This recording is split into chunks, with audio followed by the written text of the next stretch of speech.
Connaissance. Recherche. Sciences. Des mathématiques. Théorie. Physique. Philosophie. Conférences. Archéologie. Nature.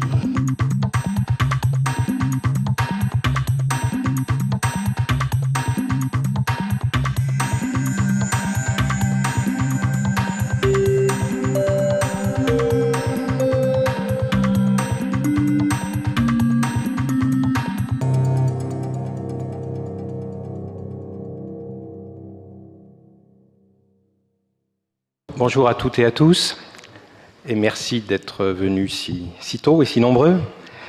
J'ai 3 annonces à vous faire.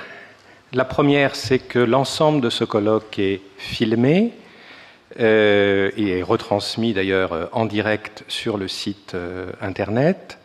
Il sera ensuite, dans quelques jours, téléchargeable, enfin les vidéos seront téléchargeables dans une version française et dans une version anglaise. Voilà, donc sachez que si vous intervenez, il y aura bien sûr des moments de discussion avec des micros dans la salle. Voilà, l'ensemble du colloque est filmé. Deuxième chose, vous comprenez que nous sommes dans des circonstances un petit peu exceptionnelles, qu'il y a une affluence importante qui risque de s'accroître dans la journée, notamment dans l'après-midi. Alors, première chose, il est possible qu'à un moment donné, nous soyons obligés de fermer les portes du collège, c'est-à-dire en gros quand cet amphithéâtre qui contient 400 places sera plein, il est vraisemblable que nous fermerons les portes du collège. Bien entendu, vous pourrez sortir si vous le souhaitez, mais nous vous demandons, il est possible, ça dépendra de la foule qui y aura ou qui n'y aura pas à l'extérieur, mais il est possible qu'on vous demande que les personnels d'accueil et de sécurité à l'étage supérieur vous demandent d'attendre un petit peu avant de sortir, étant donné les circonstances et les conditions. Voilà. Troisième chose, il risque d'y avoir pas mal de monde en fin de matinée ou en début d'après-midi, et il nous semblait anormal que vous qui êtes arrivés à 9h du matin, voire pour certains d'entre vous à 8h du matin, vous soyez contraints de sortir du collège et que vous risquiez de ne pas retrouver votre place à 14h. Donc, de manière tout à fait exceptionnelle, le Collège de France a décidé de vous offrir un pique-nique, si vous le souhaitez. Donc, à 12h15, quand nous aurons terminé la matinée, vous aurez 2 solutions. Ou sortir, déjeuner à l'extérieur, mais avec le risque qu'il y ait beaucoup de monde à 14h, enfin ça, on ne peut pas savoir exactement combien de gens il y aura à 14h, ou bien ici, vous avez la possibilité gratuitement d'avoir un repas un peu léger, c'est-à-dire un sandwich, un gâteau et une bouteille d'eau. Voilà, donc vous avez le choix.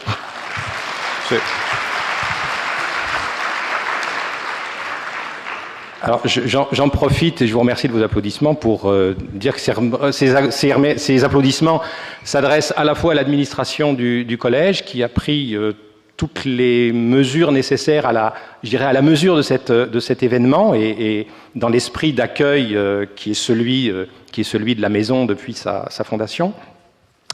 J'en profite aussi pour remercier tous les personnels de l'équipe des affaires culturelles, de l'équipe des régisseurs, de l'équipe des services intérieurs et l'ensemble de ceux et de celles qui se sont consacrés à préparer cet événement depuis plusieurs semaines, qui y ont consacré beaucoup de temps, d'énergie, qui sont plus que disponibles toute cette journée. Et je les remercie en notre nom, à Jacques Bouvresse et à moi-même, et en votre nom très, très chaleureusement. Voilà.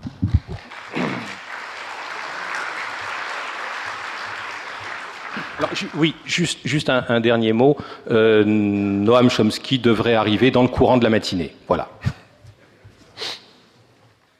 Bien, je remercie Jean-Jacques Rosa. Je vais, sans autre préambule, lui redonner la parole, puisqu'il est le premier de nos conférenciers, et le sujet qu'il traitera s'intitule « Russell, Orwell, Chomsky, une famille de pensée et d'action ».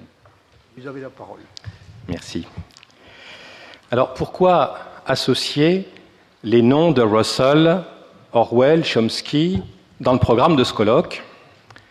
Quelle parenté y a-t-il entre leurs pensées, mais aussi entre leurs engagements militants?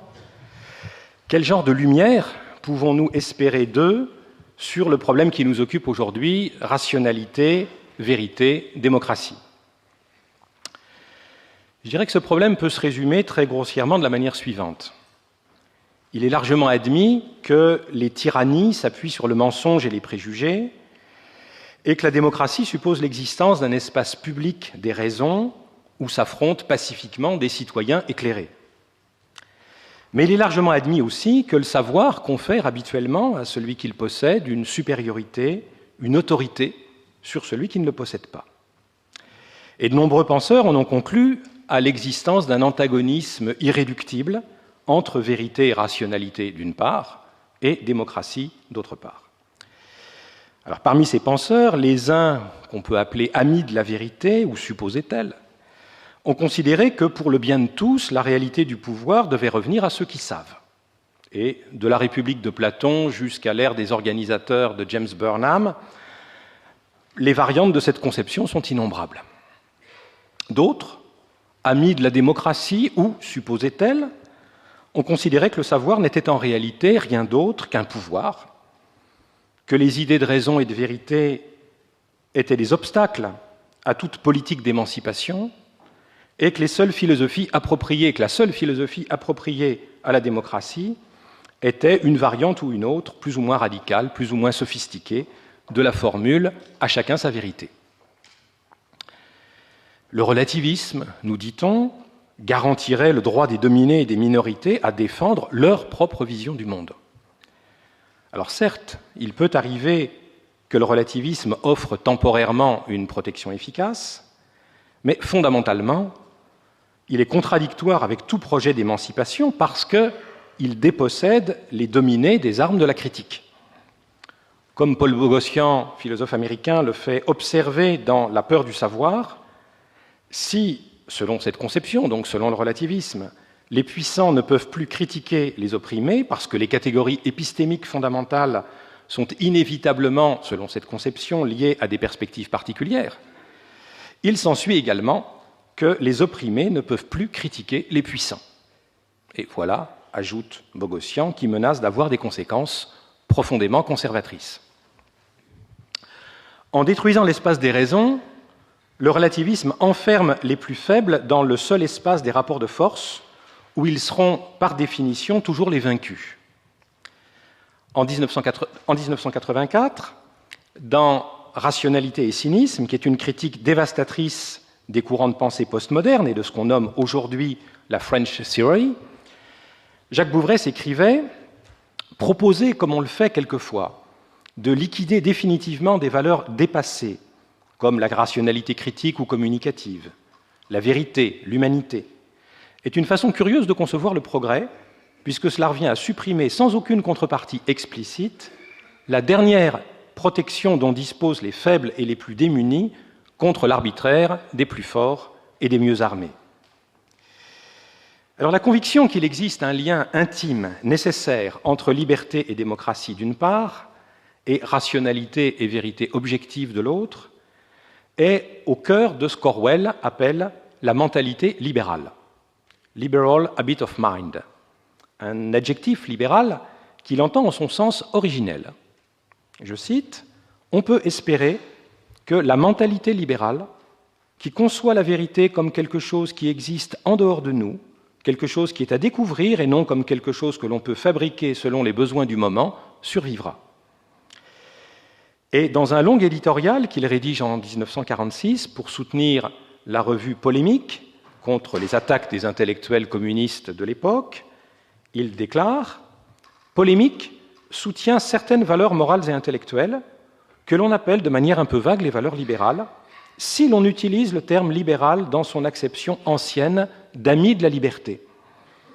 Son principal but est de défendre la liberté de pensée et de parole qui a été péniblement conquise au cours des 400 dernières années, de défendre une conception du bien et du mal, de l'honnêteté intellectuelle qui a été à l'origine de tout progrès véritable au cours des siècles passés et sans laquelle la continuité même de la vie civilisée n'est en aucune façon assurée. »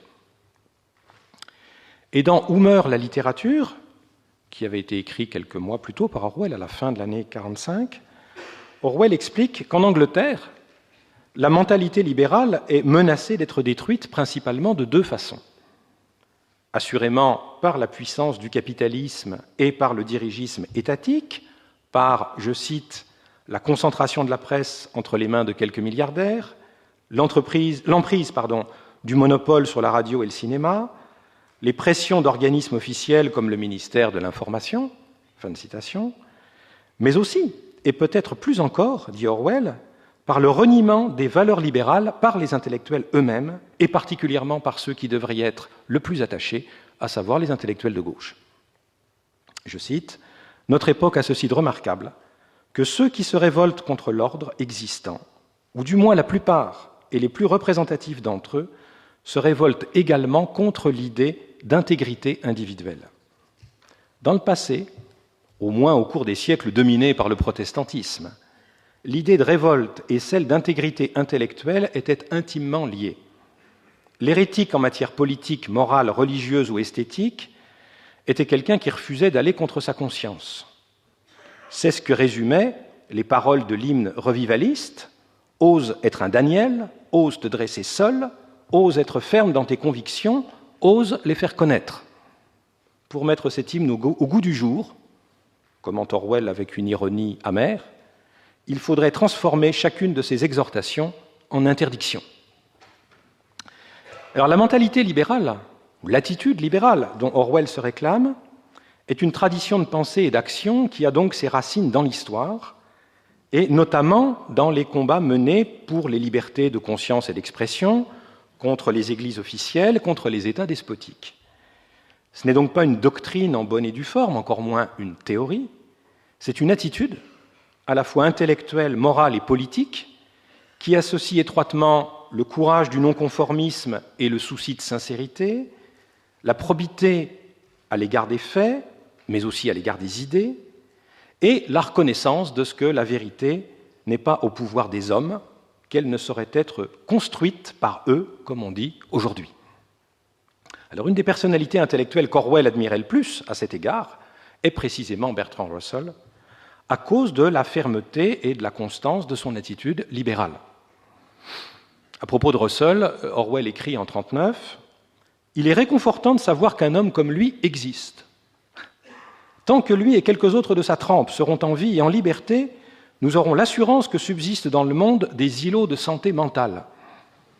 Il a un tour d'esprit essentiellement marqué par la probité. » J'ai suivi la traduction là, mais en anglais c'est decent intellect, un intellect décent, c'est la notion orwellienne de décence, hein, par une sorte d'intelligence chevaleresque qui est infiniment moins répandue que la simple intelligence. L'intelligence, là, c'est cleverness, c'est l'intelligence habile, astucieuse et éventuellement manipulatrice. Rares sont les hommes qui, au cours des 30 dernières années, se sont montrés aussi obstinément réfractaires aux balivernes dictées par les modes du moment. En ces temps de panique et de mensonges universels, voilà un auteur dont la fréquentation est salutaire. Alors, la mentalité fondamentalement libérale de Russell avait sa source dans la grande tradition libérale anglaise du XIXe siècle, celle de John Stuart Mill, et à travers elle, dans celle des Lumières.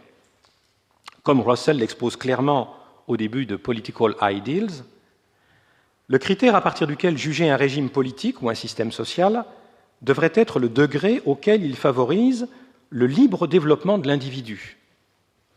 Wilhelm Humboldt, le grand libéral allemand de la fin du XVIIIe siècle, aurait dit sa Bildung, la formation de soi. Donc, entendu en un sens purement juridico-politique, la liberté est moins, pour quelqu'un comme Russell, un but en soi que la condition première de ce développement.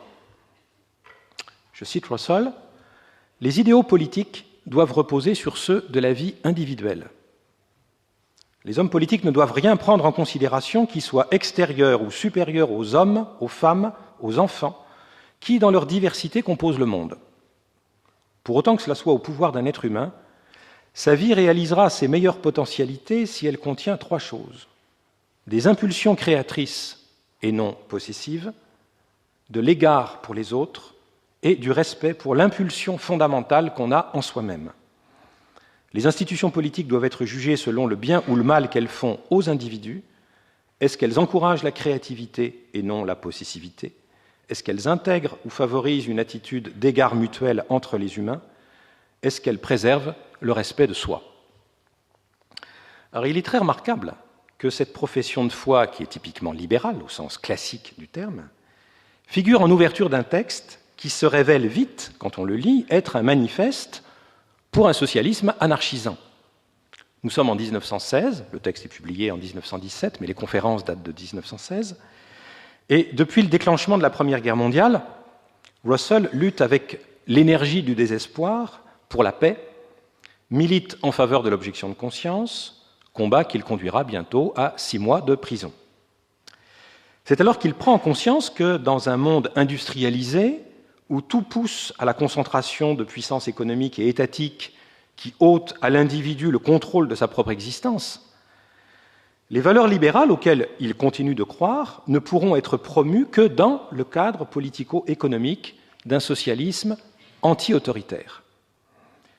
Autrement dit, l'entrée en guerre de la Grande-Bretagne sous un gouvernement libéral a montré aux yeux de Russell que le libéralisme traditionnel est incapable de forger les institutions susceptibles de défendre ses propres valeurs.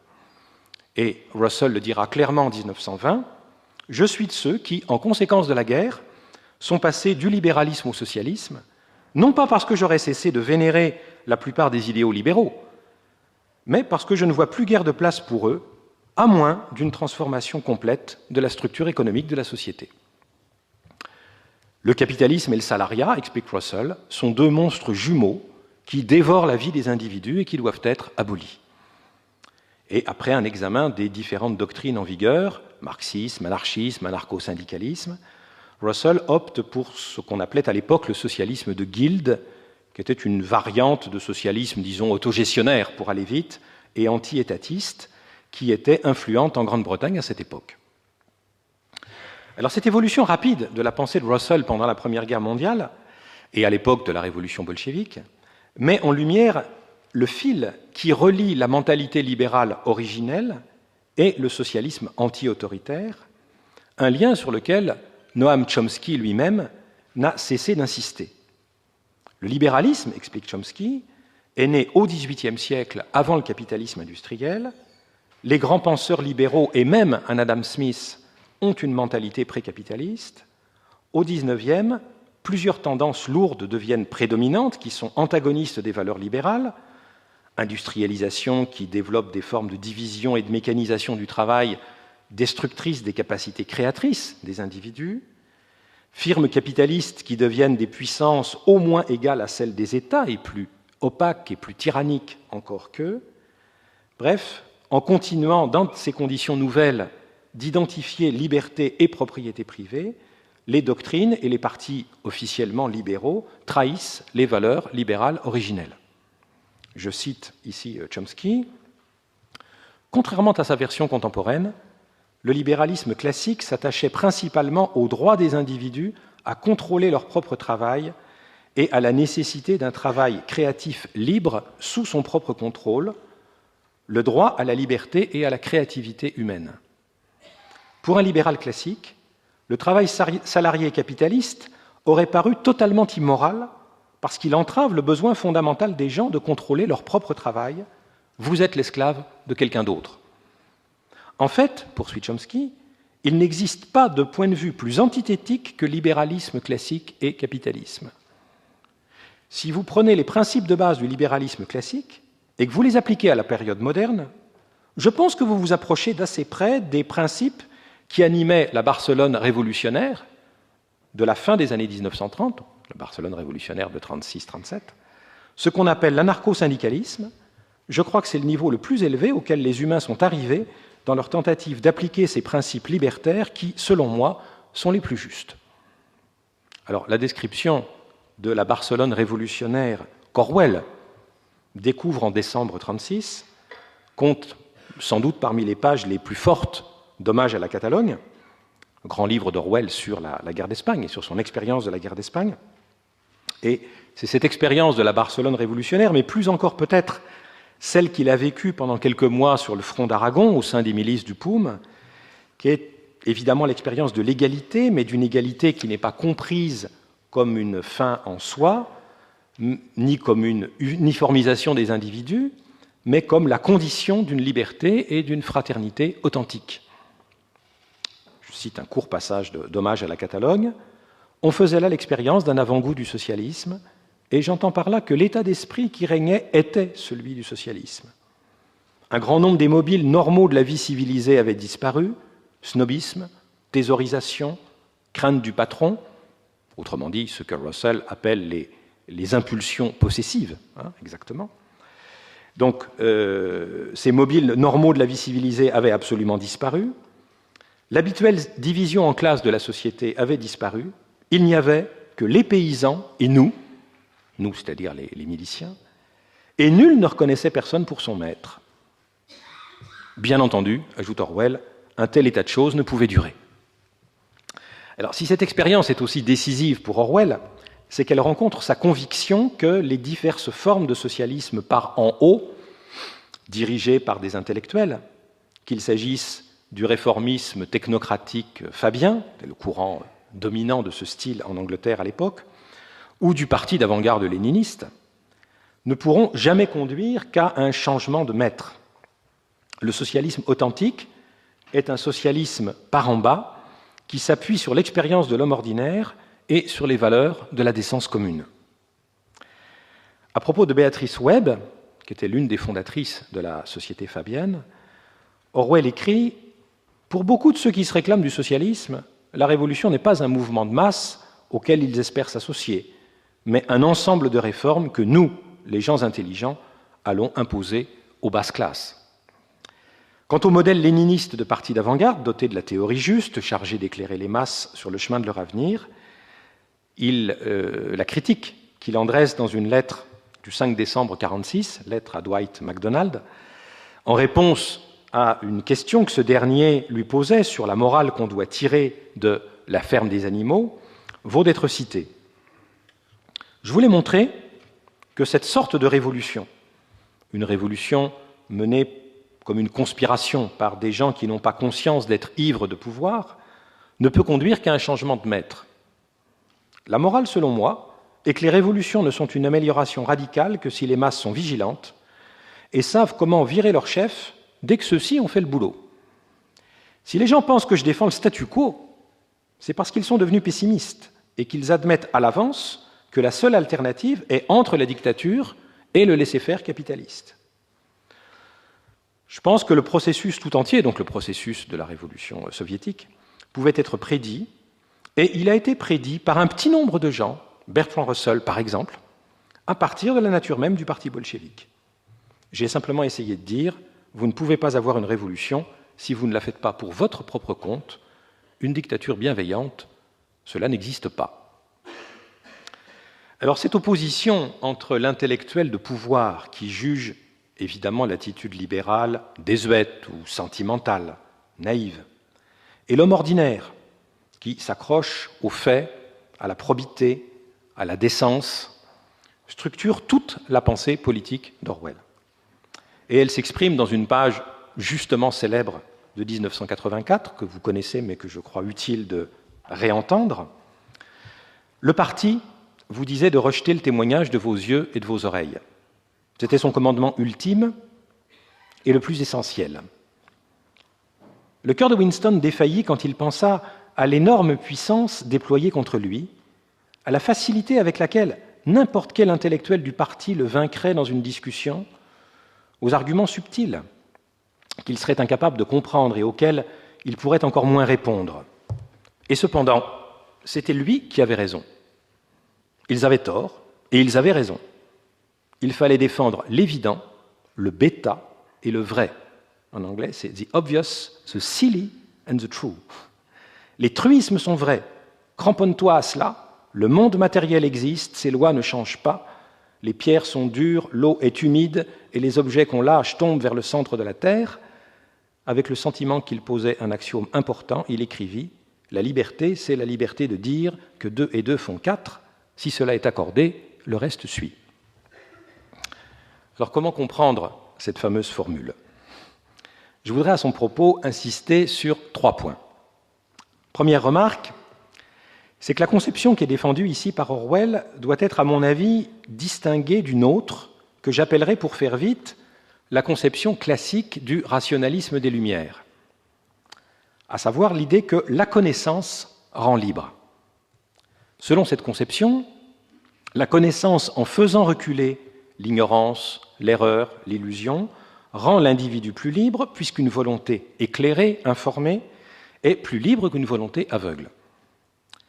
Alors cette conception soulève des difficultés qui sont bien connues. D'abord celle de savoir si la vérité revendiquée en est bien une.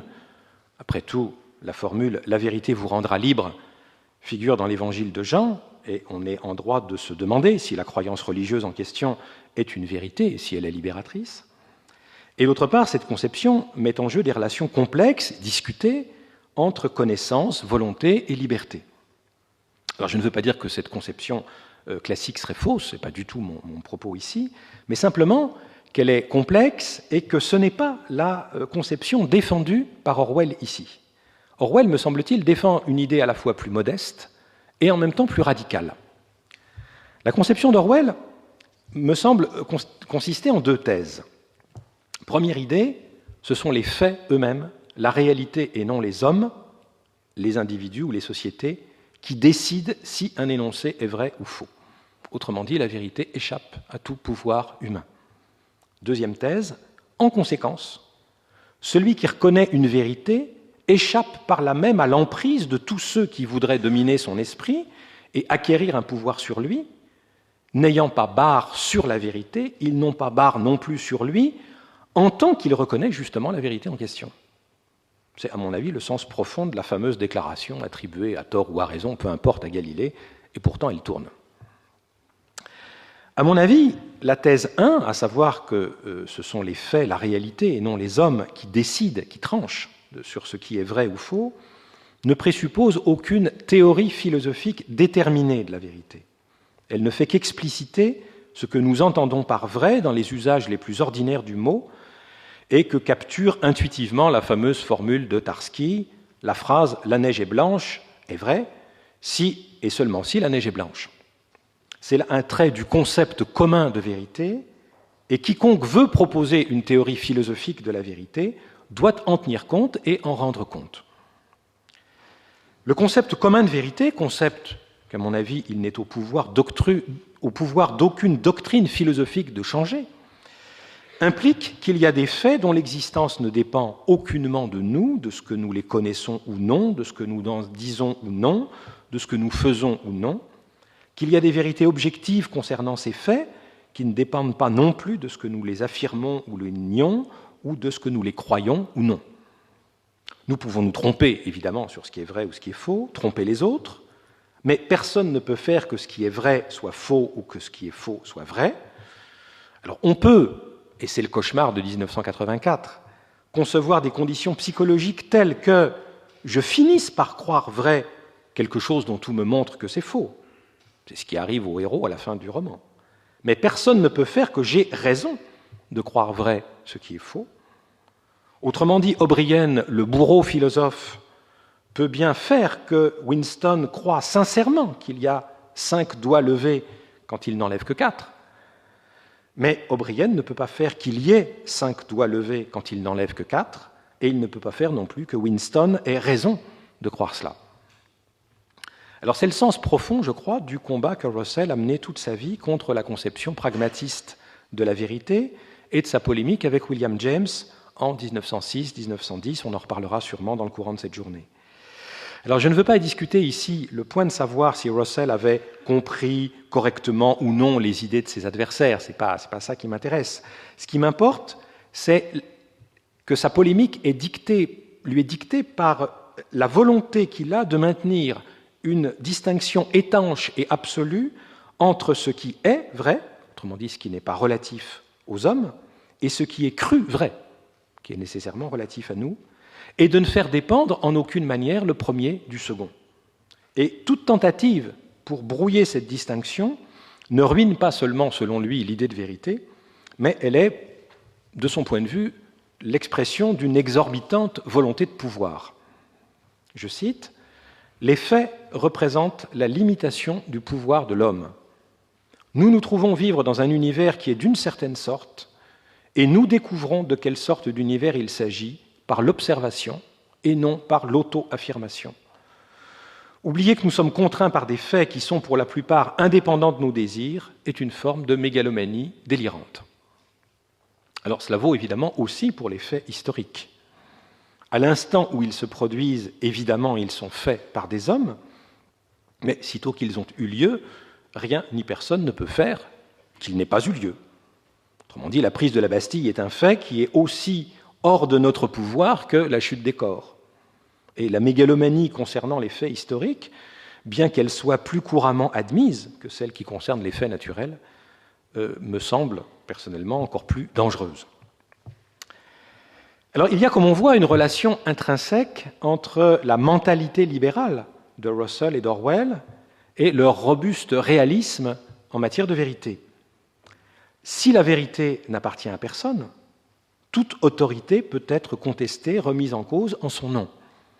Si on pense, au contraire, selon la mentalité postmoderne, que ce qui décide du vrai ou du faux est, en dernière instance et d'une manière ou d'une autre, une puissance humaine ou une communauté humaine, alors l'individu en désaccord n'a plus rien qui puisse légitimer son refus ou sa révolte, sauf à s'auto-instituer lui-même comme une nouvelle autorité et une nouvelle puissance. C'est le fond de l'idée nietzschéenne qu'il n'y a pas de fait, seulement des interprétations, et donc seulement des puissances. Décréter, par exemple, comme Foucault, que vérité ne veut plus dire, je cite Foucault, l'ensemble des choses vraies qu'il y a à faire découvrir, mais l'ensemble des règles selon lesquelles on démêle le vrai du faux, c'est pas seulement confondre la signification du concept de vérité avec les critères selon lesquels elle peut être humainement établie, une confusion que Russell n'a pas cessé de combattre, mais c'est ruiner les bases même de la mentalité libérale, puisque, poursuit Foucault, la vérité n'est plus conçue que relativement à, et ici je cite encore Foucault, des systèmes de pouvoir qui la produisent et la soutiennent, et à des effets de pouvoir qu'elle induit et qui la reconduisent. Deuxième remarque, toujours à propos de la liberté, c'est de dire que 2 et 2 font 4, la possibilité pour tout un chacun d'accéder par lui-même à des vérités objectives est la condition pour qu'il puisse conduire sa vie et sa pensée à partir de sa propre expérience et de ses propres jugements. C'est la condition de ce que Russell appelle le respect de soi et de ce que la tradition des rationalistes des Lumières a appelé penser par soi-même. Ce n'est donc pas un hasard si Orwell choisit comme exemple de vérité des jugements arithmétiques, 2 + 2 = 4, et des jugements de perception, les pierres sont dures. Comme l'a fait remarquer le philosophe James Conant, ils ont pour point commun de pouvoir être légitimement assumés par tout un chacun, indépendamment de l'accord ou du désaccord de la communauté à laquelle il appartient. Je cite Conant, « Une fois qu'un membre de notre communauté linguistique est devenu compétent dans l'application des concepts appropriés, perceptuels ou arithmétiques, autrement dit, à partir du moment où il sait ce que veulent dire 2 et 2, 4, ou il sait ce que veulent dire pierre ou dur. Ce sont 2 types de jugements dont il peut facilement établir individuellement et par lui-même la vérité ou la fausseté. Une fois qu'il a acquis les concepts appropriés, qu'il les a complètement maîtrisés, ce sont des domaines où il est capable de prononcer un verdict sans s'occuper de ce que devient, au sein de sa communauté, le consensus les concernant. Quand le verdict concerne par exemple quelque chose que vous êtes le seul à avoir vu, vous avez d'excellentes raisons, a priori, de vous fier davantage à votre propre vision de l'événement qu'à une version contradictoire, parue, disons, dans le journal. Fin de citation. Autrement dit, la capacité pour tout un chacun de se constituer une expérience à partir de ses observations et de ses raisonnements, à en faire le socle de ses jugements et de ses actions, est pour Orwell un enjeu politique décisif. D'ailleurs, ce qui est décrit et dénoncé dans 1984, ce ne sont pas tant des mécanismes de contrainte physique du totalitarisme, camp, police, etc., que les moyens psychologiques, intellectuels, autocensure, double pensée, langue artificielle, la fameuse novlangue, par lesquels il détruit la relation de tout un chacun avec sa propre expérience et s'assure ainsi le contrôle des esprits. Parmi ces moyens du totalitarisme, il y a un certain nombre d'idées philosophiques qui sont, au sens où Orwell emploie ce mot, totalitaires. Ce qui rend une idée totalitaire, au sens où Orwell emploie ce terme, ce n'est pas son contenu particulier. D'une certaine manière, rien n'est plus opposé quant à leur contenu respectif que les idées fascistes et staliniennes. Mais son fonctionnement, ou plus exactement, sa capacité à fonctionner comme une arme pour détruire l'homme ordinaire. Aucun régime ou mouvement totalitaire n'a jamais proclamé que 2 et 2 font 5. Ce serait une croyance aussi absurde que peu efficace. Mais si Orwell en fait le paradigme de l'idée totalitaire, c'est que l'absurdité même de son contenu fait mieux ressortir sa fonction première, qui est de priver les individus de tout usage de leur propre entendement et de leur propre concept. Si 2 et 2 font 4, si 2 et 2 font 4 n'est pas vrai, ou s'il n'est pas vrai que les pierres sont dures, alors je ne sais plus moi-même ce que veut dire le mot vrai et je ne peux même plus l'utiliser. Autrement dit, la négation de la vérité objective fait en ce sens partie intrinsèque de l'arsenal totalitaire. Alors on observera à cet égard que la négation de la vérité objective, qui est un des traits majeurs de la mentalité postmoderne, est pleinement en phase avec tous les mécanismes médiatiques, par exemple, qui visent à faire perdre à tout un chacun le contact avec le réel, à délégitimer l'expérience et les jugements de l'homme ordinaire. Postmodernisme et médias font d'une certaine manière le même travail, et c'est une des raisons sans doute pour lesquelles la critique des médias est si absente de la pensée postmoderne. Pour critiquer les médias, il faut croire un peu à la vérité objective. Troisième remarque, il est important que les vérités sur lesquelles s'appuie Winston dans le roman soient des vérités parfaitement triviales. The obvious, the silly and the true, qui ne nécessitent aucune théorie. Ce sont des vérités de fait. Et quand il s'agit de faits, tout un chacun est à égalité avec les intellectuels théoriciens et dialecticiens les plus sophistiqués. Alors c'est un point crucial pour comprendre, je pense, le mode d'intervention qui est celui de Chomsky dans la sphère politique et sociale. En premier lieu, Chomsky pense que s'agissant des affaires humaines, nous ne disposons d'aucun savoir qui puisse être appelé une théorie au sens fort, c'est-à-dire au sens où ce terme peut être employé à bon droit dans les sciences de la nature. Et il soupçonne beaucoup ceux qui s'approprient ce terme de s'en parer à des fins de prestige et de pouvoir. Mais surtout, il pense que le jugement et l'action politique ne requièrent nullement de s'appuyer sur des théories ni sur un savoir sophistiqué. Je le cite, « J'ai, c'est lui qui parle, les mêmes qualifications pour parler des affaires du monde que Henry Kissinger, Walt Rostow, c'était un économiste conseiller de Johnson dans l'époque de la guerre du Vietnam, ou n'importe qui au département de sciences politiques ou que des historiens professionnels. Aucune que vous ne possédiez vous-même. La seule différence est que je ne prétends pas être qualifié et je ne prétends pas non plus qu'il faille l'être. Mais les affaires du monde sont banales. Rien dans les sciences sociales ou dans l'histoire ou dans je ne sais quoi n'est au-dessus des capacités intellectuelles d'un jeune de 15 ans. Il faut travailler un peu, lire un peu, réfléchir, rien de très profond. L'idée qu'il faut posséder des qualifications spéciales pour parler des affaires du monde n'est qu'une escroquerie de plus. C'est un peu comme le léninisme. Il ne s'agit que d'une nouvelle technique pour faire croire à la population qu'elle ne sait rien et qu'elle devrait rester en dehors de tout cela et laisser les types intelligents, les clever, s'occuper de tout. Pour cela, il faut prétendre qu'il s'agit d'une sorte de discipline ésotérique et qu'il faut être docteur est-ce quelque chose pour pouvoir en parler, mais c'est de la blague. Alors, bien entendu, quand Chomsky déclare qu'il faut travailler et lire un peu, il manie la litote. Quiconque a lu ses livres et ses articles sait que découvrir les faits vraiment importants, les mettre en relation entre eux pour comprendre quelque chose aux affaires du monde, demande un travail énorme et acharné. Pour qui veut comprendre réellement dans quel monde nous vivons, néanmoins, c'est ce que pense Chomsky, les faits avérés et significatifs sont plus éclairants que les théories. Juste un exemple, depuis 30 ans, d'innombrables livres et articles ont été consacrés à des analyses savantes, sophistiquées de l'idéologie dite néolibérale. Et certaines d'entre elles sont sans doute fort utiles.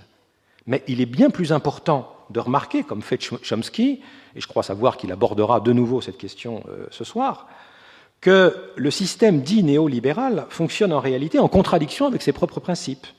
de mettre en évidence, par exemple, le fait que l'État fédéral américain n'a jamais subventionné aussi fortement les industries états-uniennes que dans les années dites de la révolution néolibérale, c'est-à-dire sous la présidence de Reagan. La question décisive en politique, je dirais, n'est donc pas de savoir si on dispose de la théorie vraie. Comme toutes les théories politiques sont faillibles, d'abord, elles sont partielles, et parce qu'elles sont politiques, elles peuvent facilement devenir des instruments de pouvoir et de domination. La question politique décisive, c'est de savoir comment, dans le monde moderne, chacun, même s'il est un intellectuel, peut rester un homme ordinaire, comment il peut conserver sa capacité de se fier à son expérience, à son jugement, comment il peut préserver son sens du réel. Divers types d'intellectuels sont apparus au cours du XXe siècle. On parle couramment d'intellectuel total, sur le modèle sartrien, d'intellectuel spécifique, ce serait le modèle foucaldien, d'intellectuel organique, tel qu'il a été décrit par Gramsci, d'intellectuel critique, c'est-à-dire détenteur d'une théorie critique de la société et de la culture, ce serait le modèle Adorno, école de Francfort. Pour toutes les raisons que je viens de dire, Russell, Orwell et Chomsky n'entrent dans aucune de ces catégories habituelles. J'aimerais les appeler des intellectuels ordinaires, pas parce qu'ils appartiendraient à un type d'intellectuel que l'on rencontre ordinairement. C'est évidemment l'inverse qui est vrai, et particulièrement en France. Mais parce que les ressorts de leur pensée, de leur action, ne diffèrent en rien de ceux qui animent les humains ordinaires. Ils ne se réclament d'aucun savoir qui ne serait pas à la portée de tous, et ils ne revendiquent aucune autorité spécifique en tant qu'intellectuels. Ils assument pleinement que leurs émotions, leurs indignations, leurs valeurs, le type d'arguments qu'ils utilisent, soient exactement les mêmes que celles et ceux de n'importe quel autre être humain. Comme dit Orwell, on est soi-même les 9/10 du temps une personne ordinaire, mais c'est une chose qu'aucun intellectuel ne veut justement s'avouer. Alors cette attitude, évidemment, les expose à la critique, au dédain. Ils seraient naïfs, simplistes, sentimentaux. Mais il se pourrait que l'intellectuel ordinaire ait, face aux événements, des réactions souvent plus justes que les intellectuels théoriciens et dialecticiens. Je ne prendrai qu'un exemple, qui est celui de Russell. Russell comprend dès le jour de la déclaration de guerre, et il y a des textes absolument extraordinaires de lui là-dessus, non seulement que la guerre qui éclate est une boucherie absurde, mais qu'elle va ébranler les bases mêmes de la civilisation européenne pour des dizaines d'années. Et en 1920, il ne lui faut que 6 semaines de voyage en Russie pour savoir à quoi s'en tenir sur le bolchevisme au pouvoir. Alors, une raison de ce flair est sans doute que les intellectuels en question font de la politique non pas en intellectuels qui s'intéressent d'abord aux idées, mais comme des politiques qui s'intéressent avant tout aux faits, aux actes et à leur signification. Si on regarde la pensée et les textes d'Orwell, par exemple, il est clair que pour lui, l'action et la pensée sont premiers. Le test auquel il soumet toute déclaration, tout programme politique est « Voulez-vous réellement ce que vous déclarez, ce que vous prétendez vouloir ?» Alors il applique au moins 3 versions de ce test. Premièrement, si ce que vous dites vouloir n'a aucune chance de se réaliser à échelle raisonnablement humaine, si vos discours et votre agitation n'ont aucune prise sur la réalité, alors c'est que vous ne voulez pas réellement ce que vous dites vouloir. Deuxièmement, si vous ne voulez pas les moyens de ce que vous dites vouloir, alors vous ne le voulez pas effectivement. Et troisièmement, si vous ne voulez pas les conséquences probables de ce que vous prétendez vouloir, alors là non plus, vous ne le voulez pas effectivement. Et on n'en finirait pas de citer les sarcasmes d'Orwell contre tous les discours ou engagements politiques qu'il juge être de la blague, humbug, ou du fantasme masturbatoire. La politique, ce sont ces termes. La politique est clairement pour lui le lieu de l'effectivité. Orwell est un réaliste, non pas au sens de la réelle politique, du cynisme, c'est-à-dire en fait du culte de la puissance et du mépris des valeurs morales communes, mais au sens où la politique commence par la reconnaissance que les pierres sont dures et que 2 et 2 ne feront jamais 5. Je dirais que c'est ce même souci du réel, c'est-à-dire de la réalité de la misère, de la souffrance, de l'oppression, qui existent dans ce monde, qui conduisent Orwell, comme d'ailleurs Russell et Chomsky, à récuser toute forme de messianisme, à se méfier des proclamations révolutionnaires de façade et du radicalisme de façade, à récuser aussi l'opposition dogmatique entre réforme et révolution. Comme aime à le répéter Chomsky, nous vivons dans ce monde-ci et pas ailleurs. Je le cite, « Je préfère vivre dans ce monde, pas dans celui des séminaires abstraits. Dans ce monde, les gens ont des besoins réels, des aspirations légitimes. Avoir des écoles décentes, des soins médicaux, un travail sain et sécurisé, de l'eau potable, être à l'abri des tueurs, des tortionnaires et des missiles. La meilleure façon d'aller vers ces objectifs, à un moment donné, est de coopérer avec des mouvements sociaux progressistes, des syndicats, des organisations militantes. Alors c'est ce que nous devrions faire, du moins si nous sommes avec les gens réels dans ce monde, tout en essayant, bien sûr, d'agir avec ceux qui voient le progrès à court terme comme une base pour atteindre des alternatives plus justes et plus libres, impliquant une reconstruction radicale des institutions et des rapports sociaux. Russell, en 1917, ne disait déjà pas autre chose. Il est parfaitement possible d'avancer pas à pas vers la liberté économique et l'autogestion industrielle. L'action révolutionnaire n'est peut-être pas nécessaire, mais une pensée révolutionnaire est indispensable. Assumer inconditionnellement une attitude libérale, se reconnaître intégralement comme des gens ordinaires et aborder la politique à partir des faits et des actes plutôt qu'à partir des idées, voilà 3 conditions auxquelles les intellectuels devraient essayer de satisfaire s'ils veulent avoir une petite chance d'être des démocrates ou de le devenir. Je vous remercie.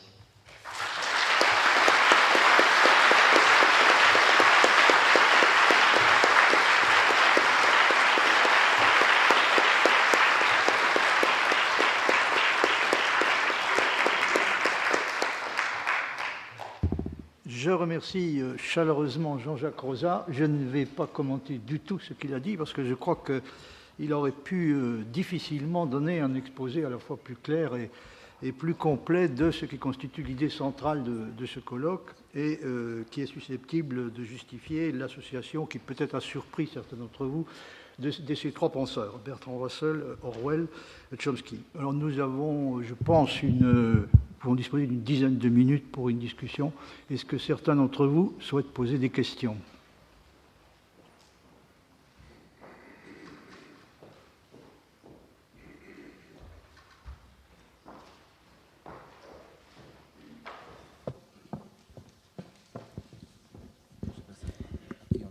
Merci bien. Ne considérez-vous que Orwell a diminué la force d'imagination lorsqu'il parle de la vérité comme pierre et une pierre, on ne change rien.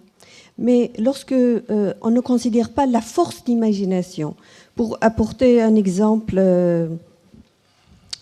que ça puisse avancer cette idée, c'est que, par exemple, on fait croire que la France est le pays de droits de l'homme.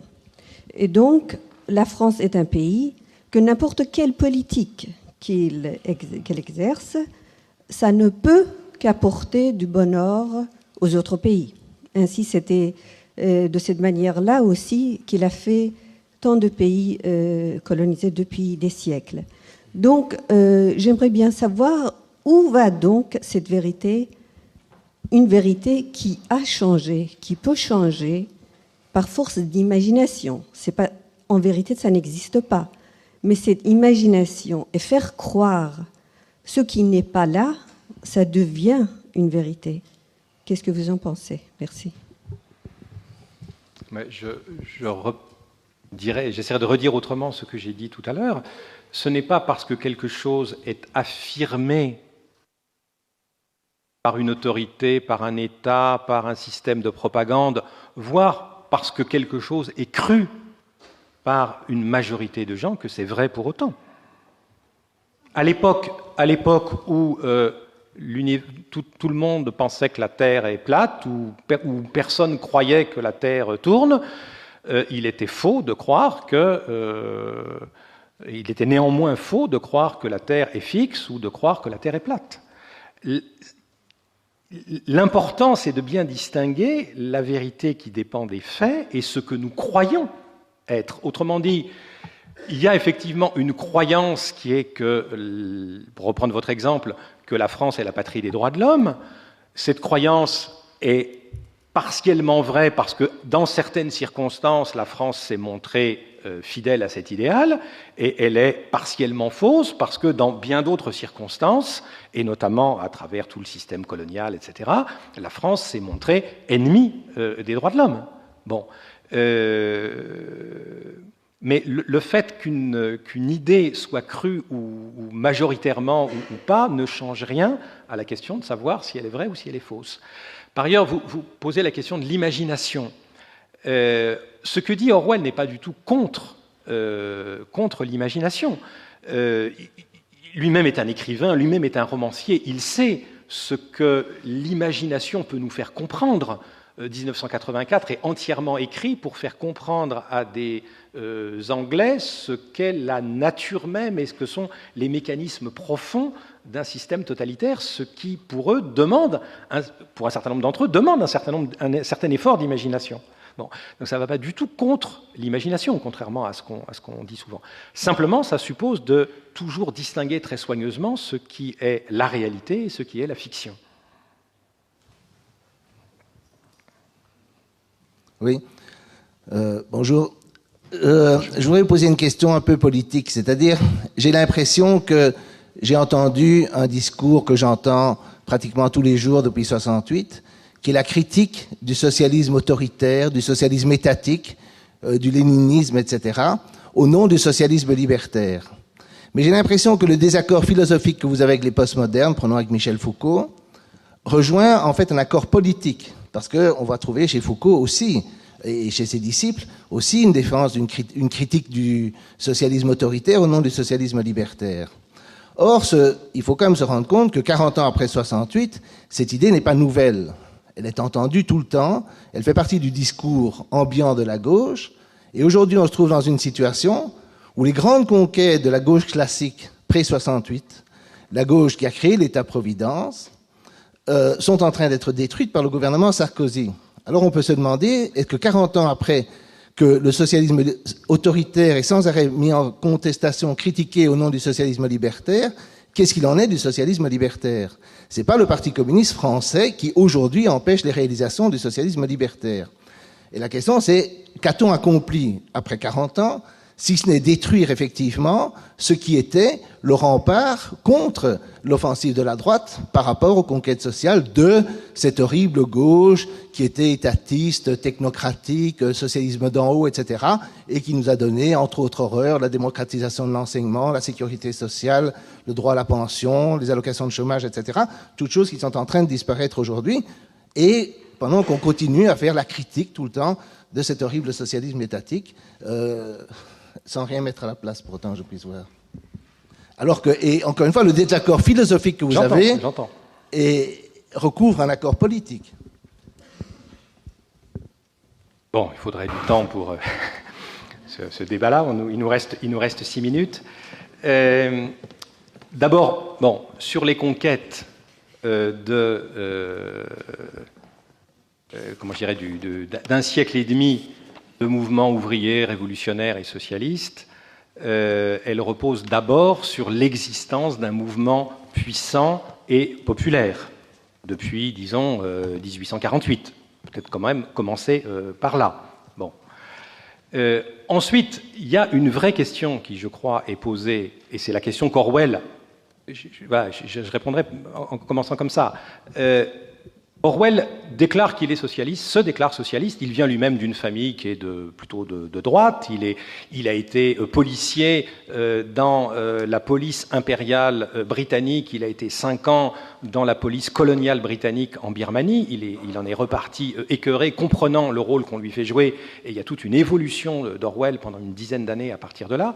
Donc il se déclare socialiste en 1936 en connaissance de cause, mais en même temps en constatant que, d'une certaine manière, le mouvement socialiste dans un pays comme l'Angleterre a échoué. Qu'il a échoué pourquoi? Parce qu'il a été incapable de promouvoir les transformations politiques radicales. Et son sentiment, son analyse, c'est que précisément, il y a un divorce entre le socialisme des intellectuels, le socialisme des dirigeants politiques et les sentiments, les jugements, les expériences, les aspirations qui sont celles du mouvement populaire britannique et de la, comment je dirais, de l'homme ordinaire anglais. Il écrit dans le Quai de Wigan, le texte qu'il écrit en 1936, publié en 1937, il écrit au fond le socialisme, aujourd'hui, ça devrait être une évidence. C'est tellement... Voilà, on a les moyens de réaliser, de faire en sorte que chacun ait des conditions de vie décentes, on a les moyens de faire en sorte, techniques, matérielles, pourquoi est-ce que ça ne se réalise pas? Et une des raisons, selon lui, c'est qu'effectivement, un certain nombre d'idées et un certain nombre de pratiques également qui ont cours au sein du mouvement qui se réclame du socialisme vont en réalité contre les aspirations et la nature même du socialisme. Alors je dirais, bon, allons... L'essentiel de ma réponse, ce serait ceci. Il me semble que si les courants qui se réclament du socialisme avaient intégré davantage ce que j'ai appelé, ce qu'Orwell et Russell appellent la mentalité libérale comme étant au cœur même de leur pensée, il me semble que nous serions dans une meilleure position et que le recul dont vous parlez depuis 40 ans ne se serait pas produit de la même manière. Je veux dire, la fragilité qui a été celle, par exemple, dans les années 70, la facilité, d'une certaine manière, avec laquelle l'idéologie dominante a basculé à ce moment-là, dans les années 70, je dirais que si le mouvement ouvrier, socialiste, révolutionnaire avait intégré profondément la mentalité libérale, bien avant, une telle défaite, la défaite des années 70, n'aurait peut-être pas été possible. Voilà, ce serait le principe de ma réponse. Bonjour. Je voudrais vous... Je peux y aller ou... Oui. Oui. Je voudrais vous poser une question sur le postmodernisme. Je trouve que votre journée est tout à fait intéressante, parce que s'il y a un combat d'idées aujourd'hui, c'est entre la pensée postmoderne et les gens qui croient à la possibilité de la vérité. J'enseigne à l'université de Nanterre, et l'immense majorité de mes collègues en lettres et sciences humaines sont foucaldiens, et la citation que vous avez donnée est tout à fait intéressante, parce qu'en fait, elle traduit ce qui se passe effectivement dans les luttes universitaires pour obtenir le pouvoir et contrôler la vérité locale.